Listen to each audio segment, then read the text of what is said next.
एक बड़ी खबर आपको बता रहे हैं। एक बार फिर से आपको बता दें, अमन चोपड़ा पर दर्ज मुकदमे के मामले से जुड़ी ये बड़ी खबर है। पुलिस न्यूज 18 संवाददाता भवानी सिंह देवड़ा के घर से निकल गई है। न्यूज 18 के रिपोर्टर भवानी सिंह के घर डूंगरपुर पुलिस पहुंची थी। भवानी सिंह के जयपुर स्थित आवास पर जांच अधिकारी सुरेंद्र सिंह पहुंचे थे। हालांकि जानकारी यह मिल रही है कि भवानी सिंह को गिरफ्तार करने के लिए पुलिस पहुंची, लेकिन अब पुलिस निकल चुकी है।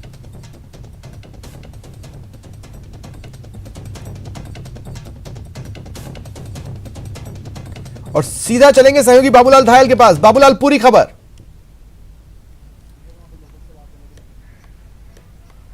जी देखिए, कोई 1 घंटा पहले पत्रकार भवानी सिंह देवड़ा के घर पर डूंगरपुर पुलिस पहुंची और उस वक्त भवानी सिंह अपने घर पर नहीं थे। उनकी पत्नी से उन्होंने पूछताछ की और जानना चाहा कि आखिर भवानी सिंह कहां पर हैं। वो किसी काम के सिलसिले में घर से बाहर गए हुए हैं।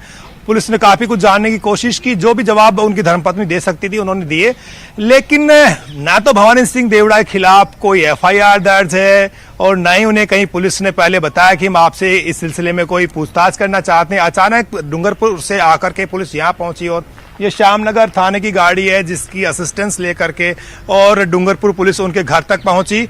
जब जो जांच अधिकारी है सुरेंद्र सिंह, उनसे हमने पूछा तो उन्होंने कोई जवाब नहीं दिया। वहां से जो जांच अधिकारी हैं भवानी सिंह देवड़ा के घर से चलकर श्यामनगर इलाके के जो पार्षद राजू अग्रवाल उनके घर आए और यहां आने के बाद में थोड़ी देर पहले यहां से वो निकल गए।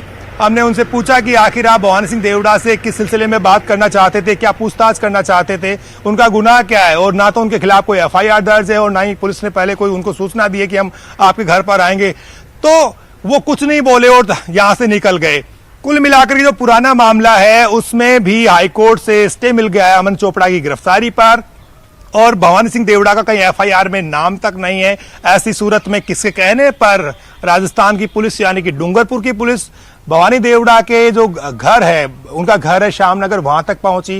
ये बिल्कुल फिलहाल तो कुछ नहीं कहा जा सकता, लेकिन इंटेंशन क्या है आखिर पुलिस का इस वक्त आना और उनके घर पर अचानक पहुंच करके पूछताछ करना, तो इस बारे में पुलिस ने कुछ नहीं बताया है। हमारे शुक्रिया बाबूलाल तमाम जानकारी के लिए।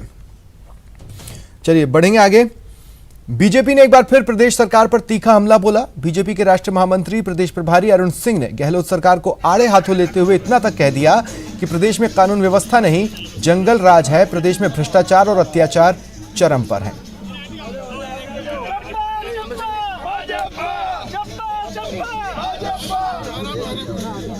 देखिए, और हाल ही में मंत्री गोविंद मेघवाल ने करवा चौथ पर जो बयान दिया था उस पर उन्होंने कहा कि गहलोत और उनके मंत्रियों को भारतीय सभ्यता और भारतीय संस्कृति में भरोसा नहीं है, इसलिए ऐसे बयान देकर भारतीय संस्कृति का मजाक उड़ाते हैं।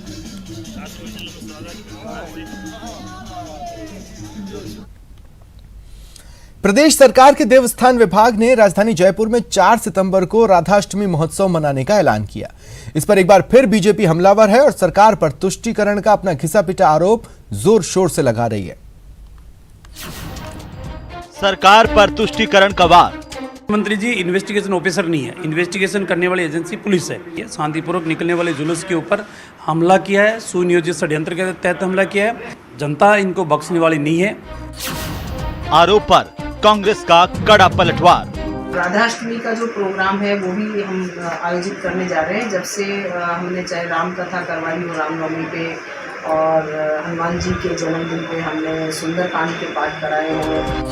सर्वधर्म संभाव है कांग्रेस का विचार। जाकी रही भावना जैसी मूर्ति तिन देखी तैसी।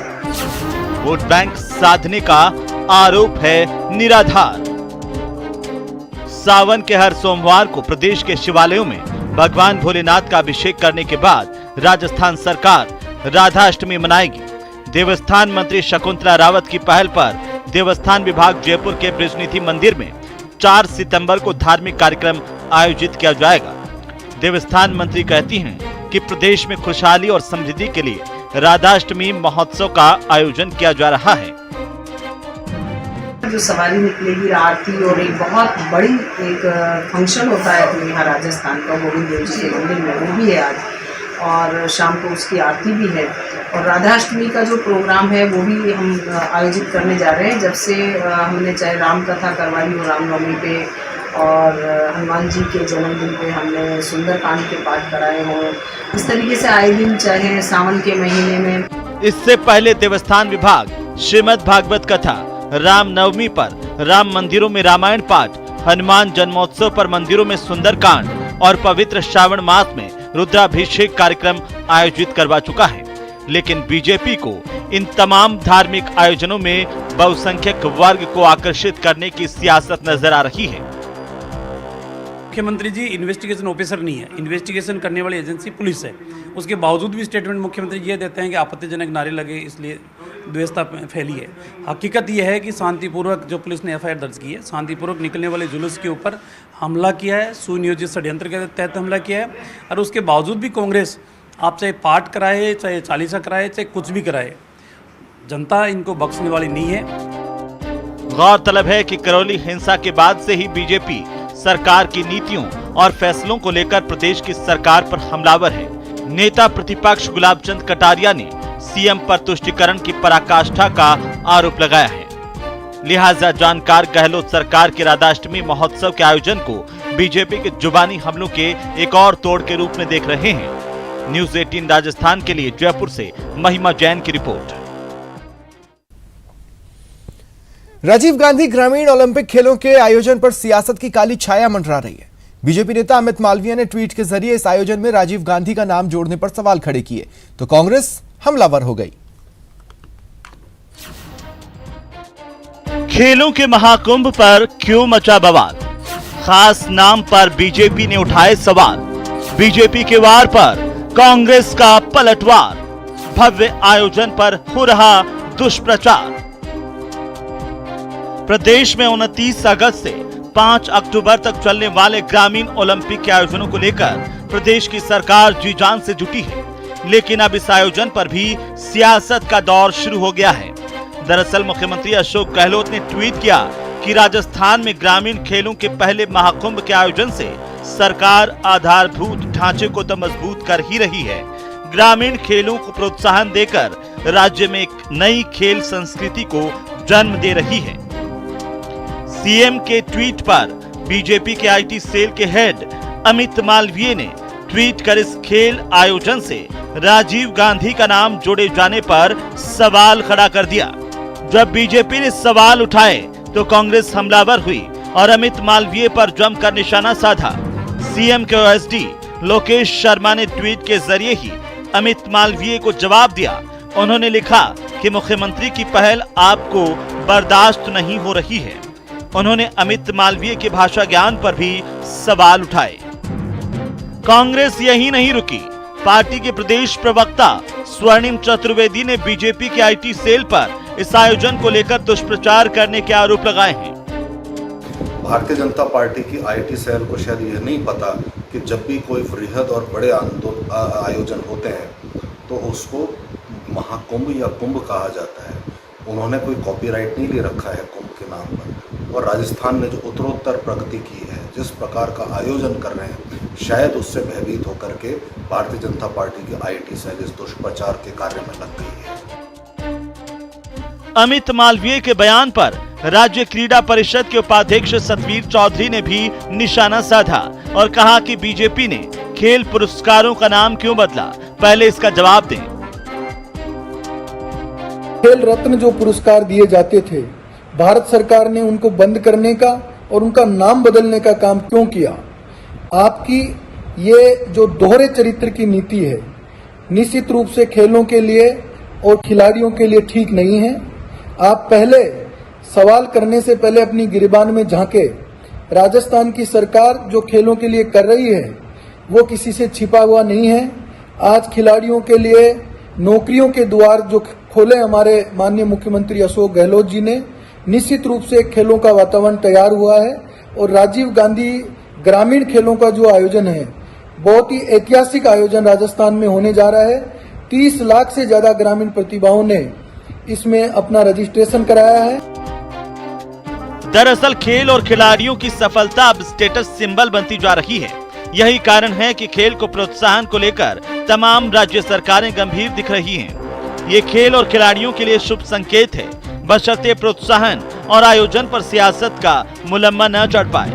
न्यूज 18 राजस्थान के लिए जयपुर से महेश दाधीच के साथ सचिन कुमार की रिपोर्ट। पिंक सिटी की सैटरडे नाइट काली लेकिन मदहोश करने वाली। जयपुर से 25 किलोमीटर दूर एक फार्म हाउस जहां अय्याशों की टोली जमा थी। हुक्के के डिफरेंट फ्लेवर के साथ जाम का दौर चल रहा था और बार बालाएं थिरक रही थी। तभी फार्म हाउस में एंट्री हुई पुलिस की। काले खेल का सच दुनिया के सामने आ गया।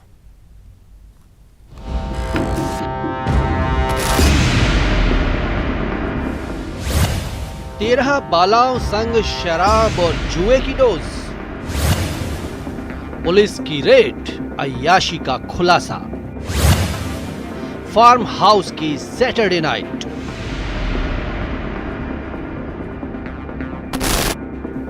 पिंक सिटी में चल रही थी अय्याशों की सैटरडे नाइट।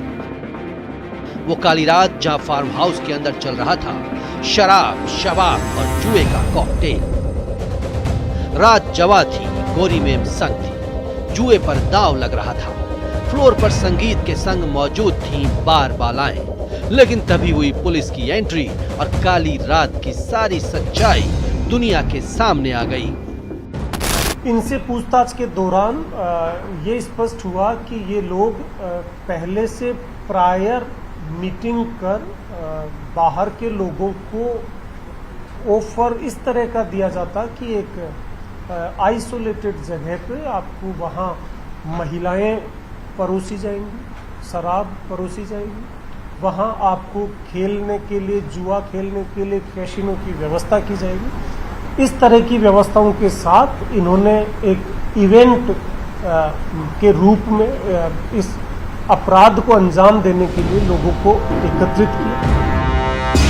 नाम का फार्म हाउस लेकिन था अय्याशी का अड्डा।